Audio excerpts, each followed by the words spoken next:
Hello प्यारे बच्चों, कल मैंने आपको इस पाठ के सौर मंडल में पृथ्वी 4 क्वेश्चन कराए थे मैंने आपको। 5वां क्वेश्चन है, हम हमेशा चंद्रमा के एक ही भाग को क्यों देख पाते हैं। आपने देखा होगा रात को जब आप आसमान में देखते हैं तो चंद्रमा का या तो आपका अर्धचंद्राकार तो आकार में जो है जो चंद्रमा है वह हमें एक ही हिस्सा दिखाई देता, पूरा गोल नहीं दिखाई देता, यानी कि पूरा जैसे कि हम ग्लोब को देखते हैं ऐसा नहीं दिखाई देता। उसका कारण यह है कि चंद्रमा पृथ्वी का एक चक्कर लगभग 27 दिन में पूरा करता है। इतने ही समय में यह अपने अक्ष पर एक चक्कर भी पूरा करता है। इसके परिणाम स्वरूप पृथ्वी से हमें चंद्रमा का केवल एक ही भाग दिखाई देता है, यानी कि हमारी से दूर चंद्रमा है और वह अपने अक्ष पर घूमता रहता है, तो जो सामने हिस्सा पड़ता है वही हमें दिखाई देता है, उसके पीछे का हिस्सा हमें नहीं दिखाई देता। दूसरा है ब्रह्मांड क्या है। तो ब्रह्मांड आपने नाम सुना होगा, ब्रह्मांड किसे कहते हैं, ब्रह्मांड क्या है।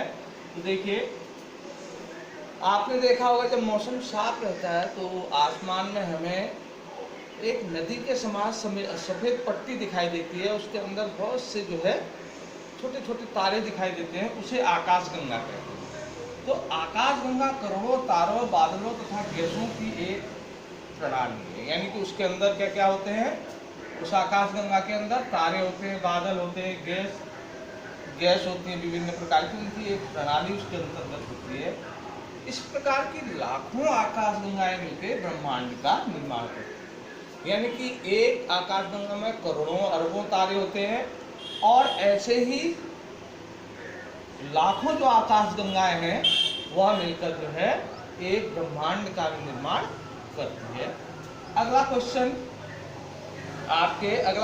ये है, फिर उसके बाद आपका राइट रॉन्ग का चुनाव करना है। 3 ऑप्शन सब में दिए हैं, जो राइट है जो सही है उस पर जो है टिक मार्क करना है।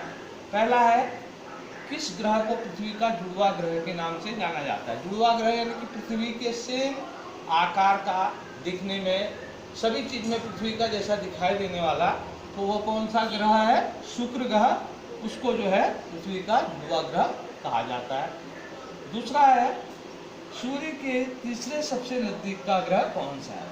तो सूर्य के नजदीक का सबसे तीसरा ग्रह कौन सा है, पृथ्वी। पहला ग्रह है बुध, दूसरा शुक्र और तीसरी पृथ्वी। अगला है, सभी ग्रह सूर्य के चारों ओर किस पथ पर चक्कर लगाते हैं, यानी कि जो 8 ग्रह हैं सूर्य के साथ, जो 8 ग्रह हैं सौर परिवार में, तो वह किस ओर से जो है सूर्य का चक्कर लगाते हैं। तो वृत्तीय पथ पर, यानी कि गोल गोल चक्कर लगाते हैं, चकोर में आयताकार में नहीं लगाते, बल्कि गोल गोल वह सूर्य के चारों ओर घूमते हैं। ध्रुव तारे से किस दिशा का ज्ञान होता है, ये आपने अपने पेरेंट्स से भी सुना होगा। तो ध्रुव तारा हमेशा सुबह के टाइम में अगर आप जल्दी उठें तो देखेंगे उत्तर की तरफ एक चमकता हुआ तारा दिखाई देता है और उसके आसपास 7 तारे दिखाई देते हैं जिन्हें सप्तऋषि कहा जाता है। तो वह उत्तर की तरफ हमें दिखाई देता है, उससे हमें उत्तर दिशा का ज्ञान होता है। अगला है, क्षुद्र ग्रह किन कक्षाओं के बीच पाए जाते हैं, यानी कि क्षुद्र ग्रह जो यानी कि पूर्ण ग्रह नहीं माने जाते, तो वह किन ग्रहों के बीच में वह पाए जाते हैं। तो बृहस्पति और मंगल जो ग्रह हैं उनके बीच में यह छोटे छोटे क्षुद्र ग्रह पाए जाते हैं। इसको आप कल जो आपके क्वेश्चन आंसर कराए थे उसी के आगे इसको आप कर लेंगे, अच्छे लेख में बनाएंगे। और अभी आपके रिक्त स्थान बचे हैं जिन्हें मैं कल कराऊंगा, उसके बाद अगला चैप्टर पढ़ाएंगे, तो इसको ध्यान से जो है अच्छे लेख में, सुलेख में, ये जब पाठ पूरा हो जाएगा तो मुझे चेक भी कराएंगे।